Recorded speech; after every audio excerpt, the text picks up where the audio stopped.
श्री शिवाय नमस्तुभ्यम। हर हर महादेव। आइए भक्तों, आज हम सुनेंगे नाग पंचमी की पौराणिक कथा। आप और आपके पूरे परिवार पर महादेव की कृपा सदैव बनी रहे। आप सभी की सभी मनोकामनाएं पूर्ण हो। आइए भक्तों, आज की कथा सुनते हैं।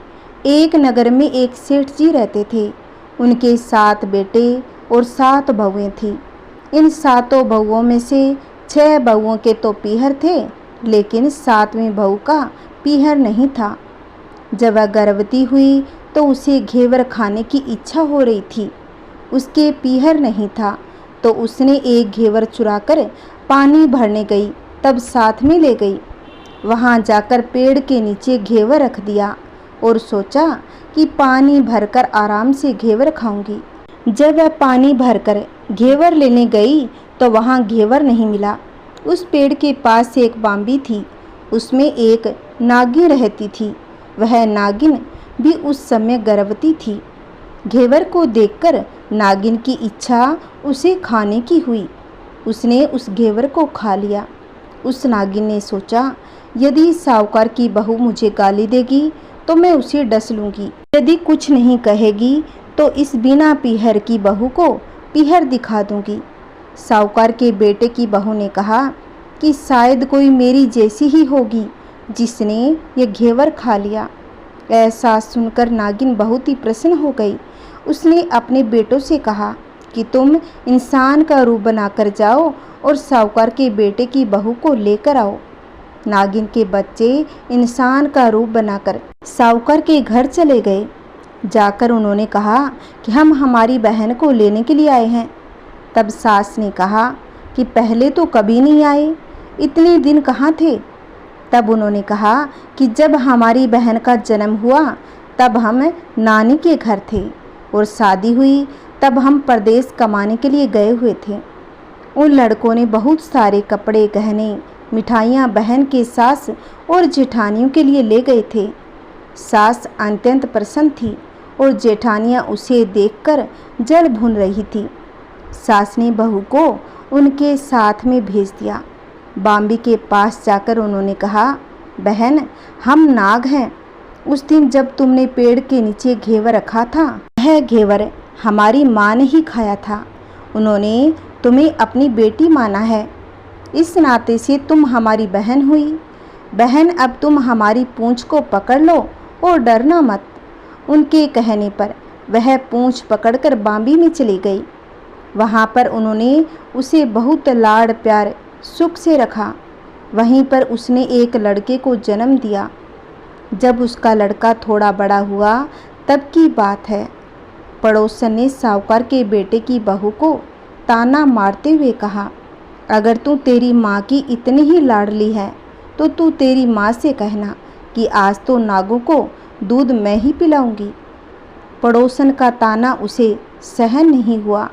वह माँ से जिद करके नागों का दूध ठंडा करने लगी। अभी तक दूध ठंडा नहीं हुआ था, उससे पहले ही उसके बेटे ने घंटी बजा दी। घंटी की आवाज़ सुनकर छोटे बड़े सारे नाग दूध पीने के लिए दौड़ पड़े। जब उन्होंने दूध में मुँह लगाया तो बहुतों का तो मुँह जल गया। तब नाग क्रोधित होकर बोलने लगे कि हम बहन को काटेंगे। तब उसकी माँ ने उन्हें समझाते हुए कहा कि इसे मत काटो, यह तुम्हें आशीष देगी। तब साहूकार के बेटे की बहू ने कहा, जियो म्हारा नाग नागिनी, जियो म्हारा खांड्या आंड्यारी वीर, वीर उठावे देखणियो चीर, चीर तो फट जावे पण वीर जीता रेवे। थोड़े दिन बीत जाने के बाद पड़ोसन ने फिर से ताना मारा कि यदि तेरी माँ तुझ पर विश्वास करती है तो तुझे 7वें कोठे की चाबी दे देती। उसने माँ से जिद करके चाबी ले ली और जब ताला खोला तो अंदर झूले में बाबा नाग झूल रहे थे। उसने बाबा नाग से कहा, सत सियाराम बाबा। उन्होंने कहा कि तूने सत सियाराम कर लिया, वरना मैं तो तुझे डस लेता। तब उसने कहा, आप तो मेरे पिता हो, आप मुझे कैसे डस सकते हो?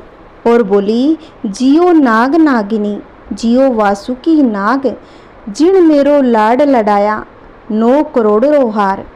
नाग देवता ने उसको 9 करोड़ का हार दे दिया। माँ ने अपने बेटों से कहा, साहूकार की बहू तो अब बड़े घरों में हाथ डालने लगी है, उसे ससुराल पहुंचा दो। नागों ने साहूकार के बेटे की बहू को बहुत से कपड़े गहने दिए और ससुराल पहुंचा दिया। कुछ दिनों के बाद की बात है, उसका बच्चा झाड़ू तोड़ रहा था। ताई ने कहा, झाड़ू मत तोड़, इतना तोड़ने का शौक है तो तेरे नाना मामा के यहाँ से लाया होता। यह सब बातें सांपों ने सुन ली और माँ से जाकर कहा। तब माँ ने कहा, 2 झाड़ू सोने की बनवाओ, 2 झाड़ू चांदी की बनवाओ और दे आओ। ताइयाँ देकर जल भुन गई और कहने लगी, और इसके तो ताना मारने से धन बढ़ता है। कुछ ही दिनों के बाद की बात है, बच्चा गेहूं बिखेर रहा था। ताई ने फिर से ताना मारा, गेहूं बिखेरने का शौक है तो नाना मामा के घर से ले आता, हमारे यहाँ तो मत बिखेर। यह सब बातें सांपों ने सुन ली और माँ से जाकर कह दिया। तब माँ ने कहा, 2 बोरी दाने सोने के घड़वाओ, 2 बोरी दाने चांदी के घड़वाओ और दे आओ। ताइयाँ और जल भुन गई और कहने लगी, इसे ताना मत मारो, इसका धन बढ़ता है। एक दिन छोटी जेठानी लकड़ी लेने के लिए गई, वहाँ सांप था। उसने सोचा, सबसे छोटी बहू को भेजना चाहिए, सांप उसे खा जाएगा तो मुसीबत ही मिट जाएगी। छोटी बहू लकड़ी लेने गई तो वहाँ सांप बैठा हुआ था और बोली, भैया राम राम। सांप ने झट से पायल दे दी और पहनकर छम छम करती चली आई। अब तो जेठानियाँ देखकर और ही जलने लगी। 2-4 दिन बाद पान की गठियों में से एक सांप को देखा। जेठानी ने सबसे छोटी को पान लेने भेज दिया। उसने सोचा, आज तो अवश्य ही छोटी को सांप काट लेगा। सांप को देखकर छोटी बोली, भैया घर के क्या हालचाल है, घर में सब ठीक तो है, सबको मेरा राम राम कहना। सांप ने मुंदड़ी पहना दी। अब तो जेठानियाँ और भी जल भुन गई। उसका पति दुकान से आया, तब जेठानियों ने सिखा दिया कि तेरी बहू के तो सांप बिच्छू से दोस्ती है। साहूकार का बेटा अपनी बहू से रात को कहने लगा, सच सच बता, सांप बिच्छू तेरे क्या लगते हैं, तो तुझे काट खाने की बजाय गहने देते हैं। तब बहू ने कहा, वो तो मेरे भाई भतीजे लगते हैं। फिर उसने सारी बात अपने पति को बता दी। तब पति ने कहा, तो क्या तेरे भाई भतीजे तुझे ही बुलाते हैं, कभी अपने जमाई को यानी हमें तो बुलाते ही नहीं हैं। आने कोने में छुपे सांपों ने यह सारी बातें सुन ली तो जाकर अपनी माँ से कहा। तब माँ ने कहा, दोनों को बुला लाओ। इंसान का रूप बनाकर दोनों व बच्चे को बुला लाए। खूब कपड़े गहने देकर तीनों को विदा कर दिया। ऐसा सामर्थ्य पियर नाग पंचमी की कहानी कहने वाले को, नाग पंचमी की कहानी सुनाने वाले को सबको देना। जैसी अनपिहरी वो पहले रही थी, वो किसी को भी ना देना। आइए अब सुनते हैं सभी मनोकामनाओं को पूर्ण करने वाली पावन कथा। किसी गांव में एक किसान रहता था। उसके साथ उसकी पत्नी और एक छोटा सा बेटा था। किसान बहुत ही सीधा साधा था। वह अपने खेतों में काम करके ही अपने परिवार का गुजारा करता था। किसान की पत्नी भी बहुत सुंदर और संस्कारी थी। वह भी पूजा पाठ किया करती थी। जब भी उसे घर के काम से समय मिलता तो वह खेतों में जाकर अपने पति के साथ ही काम किया करती थी। इसी तरह किसान और उसकी पत्नी अपने बच्चे के साथ खुशी खुशी रह रहे थे। एक दिन की बात है, किसान अपने खेत पर काम करने गया तो वह खेत में खुदाई कर रहा था।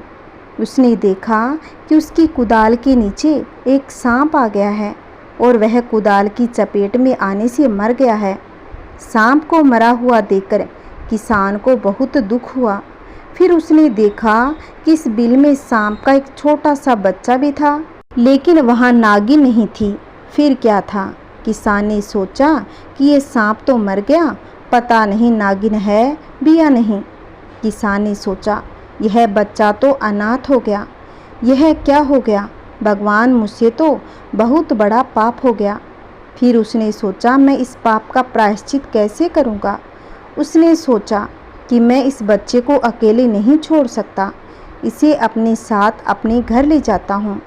फिर किसान उस सांप के बच्चे को अपने साथ घर ले गया और उसने अपनी पत्नी को सारी बात बताई। दोनों ने भगवान का नाम लिया और कहा, आज से हम इसका पालन पोषण अपने पुत्र की भांति करेंगे। आज से हमारे एक नहीं 2 पुत्र हो गए। उधर नागिन अपने बिल में आई तो देखा कि सांप मरा पड़ा था और उसका बच्चा भी वहाँ पर नहीं था और वह जोर जोर से रोने लगी। उसने कसम खाई कि जिसने भी मेरे पति और बच्चे को मारा है, मैं उसके परिवार के एक एक सदस्य को मार दूंगी। मैं उन्हें ढूंढकर ही रहूंगी। और वह मरे हुए सांप से भी कहती है कि मैं अपना बदला लेकर जल्दी तुम्हारे पास आ जाऊंगी। फिर दूसरे दिन किसान अपने खेत पर हल जोतने गया तो वही कुदाल उसके हाथ में थी जिसे सांप कट गया था। उस पर अभी भी सांप का खून लगा हुआ था। वह नागिन वहीं बैठकर यह सब देख रही थी कि किसने मेरे पति को मारा है। जब नागिन ने उस कुदाल को देखा तो वह समझ गई, इस किसान ने ही मेरे पति और बच्चे को मारा है। किसान जब दोपहर को घर गया तो फिर नागिन भी उसके पीछे पीछे उसके घर गई, लेकिन किसान के अंदर जाते ही उसकी पत्नी ने दरवाज़ा बंद कर लिया। अब नागिन बाहर ही किसान का इंतज़ार करने लगी।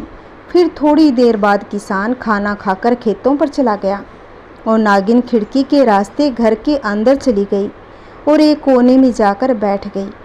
उसने देखा किसान का बेटा खेल रहा था। किसान की पत्नी अपने कामों में लगी हुई थी। किसान का बच्चा अकेला था। मौका देखकर नागिन ने किसान के बेटे को डस लिया। वह नागिन बच्चे को काटकर जैसे ही बाहर निकली तभी किसान आ गया और उसने नागिन को जाते हुए देख लिया। जोर से चिल्लाया कि नागिन ने मेरे बेटे को डस लिया। किसान की पत्नी ने भी नागिन को देखा और वह दौड़कर अपने बच्चे के पास गई। इधर किसान सोचने लगा कि जरूर वही नागिन है जो मुझसे बदला लेने के लिए आई थी।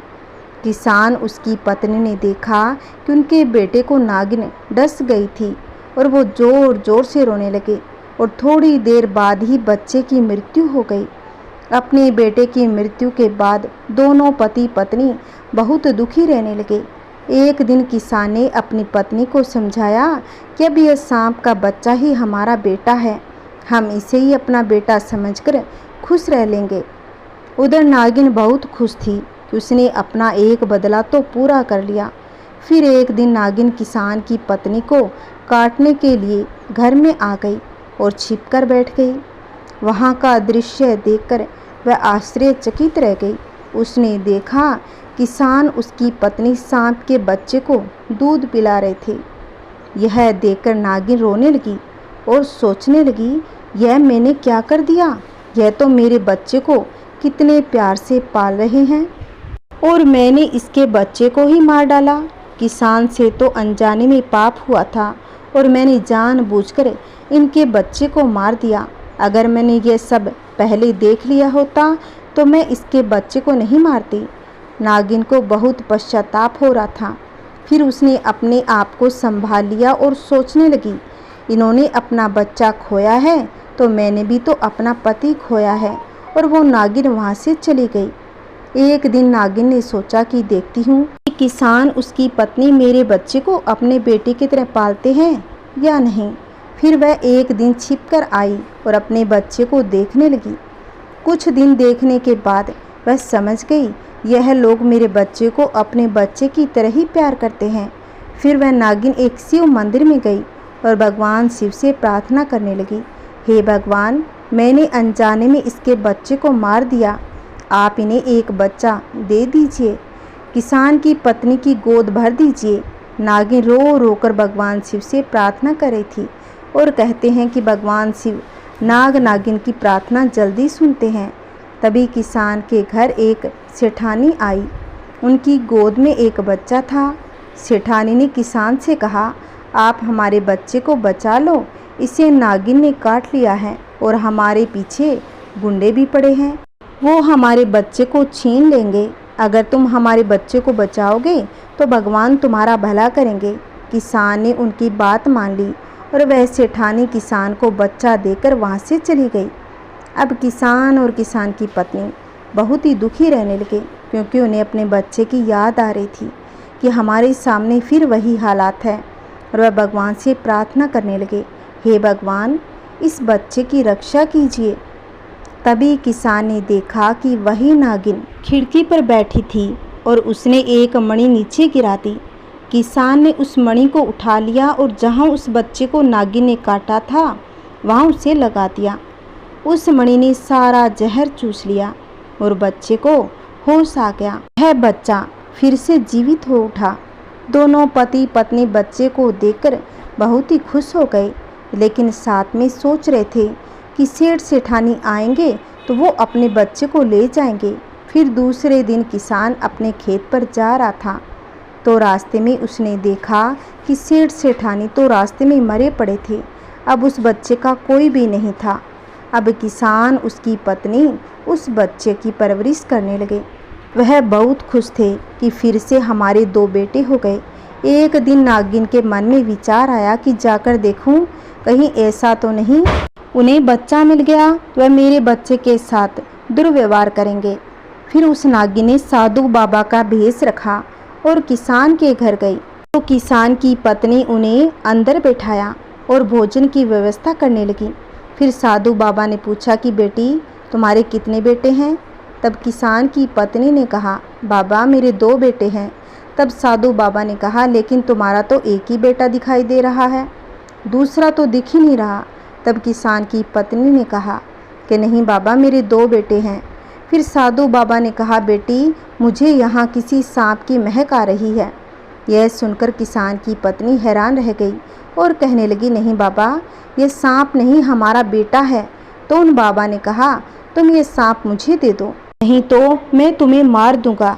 किसान की पत्नी जोर जोर से रोने लगी और कहने लगी, बाबा मैं अपने बच्चे को नहीं दूंगी, आपको और जो चाहिए वह ले सकते हो, लेकिन हम अपने बच्चे को नहीं दे सकते। यह सांप का बच्चा भी हमारा बेटा है। बाबा ने उन्हें धमकी दी, मैं तुम्हें और तुम्हारी पत्नी को मार दूंगा। तब किसान ने कहा, बाबा आप मेरी जान ले लीजिए, लेकिन मेरी पत्नी को छोड़ दीजिए, क्योंकि मेरे बच्चे अभी बहुत छोटे हैं, उन्हें अपनी माँ की ज़रूरत है और वही उन्हें पाल सकती है। तब साधु बाबा ने कहा, जो तुम्हारे पास मेरी मणि है वह मुझे दे दो। तब किसान ने कहा, ठीक है बाबा, मैं उस मणि का क्या करूँगा। किसान ने वही मणि उन्हें दे दी। वह लेकर बाबा घर से बाहर निकल आया और वह नागिन अपने असली रूप में आ गई। और उसने सोचा, किसान, उसकी पत्नी मेरे बच्चे को बहुत प्यार करते हैं और अपने बच्चे की तरह ही पालते हैं। अब उसका भ्रम दूर हो चुका था। फिर वह अपने पति के पास गई और कहा, आज मेरा वचन पूरा हो गया, अब मैं तुम्हारे पास आ रही हूँ, अब मेरे जीने का कोई मतलब नहीं। उस नागिन ने अपने पति के पास ही अपने प्राण त्याग दिए। फिर थोड़ी देर बाद किसान बाहर निकला तो देखा कि वह नागिन मरी पड़ी थी और वह मणि भी उसके पास पड़ी थी।